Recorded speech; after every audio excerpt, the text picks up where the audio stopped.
the JAMA Network.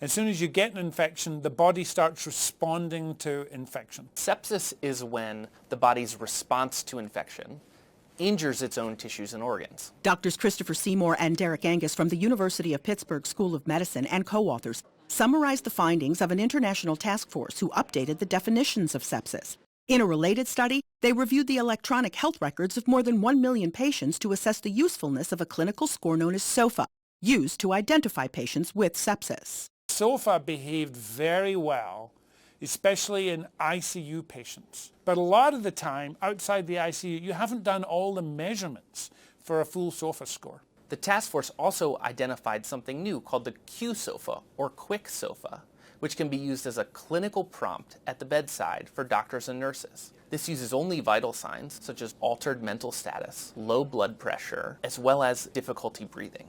2 of those will identify a patient most likely to be septic.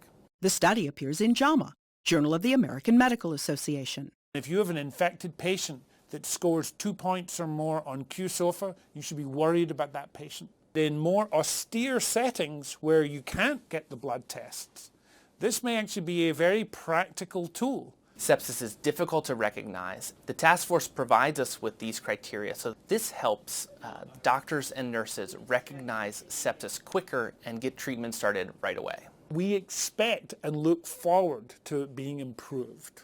We want to see iterative change over time, and we hope that using data to validate the definitions is ushering a new era. We've been trying to help come up with simpler rules that will help promote early, simple, easy identification of patients to then prompt early and appropriate intervention and management. Catherine Dolph, the JAMA Report.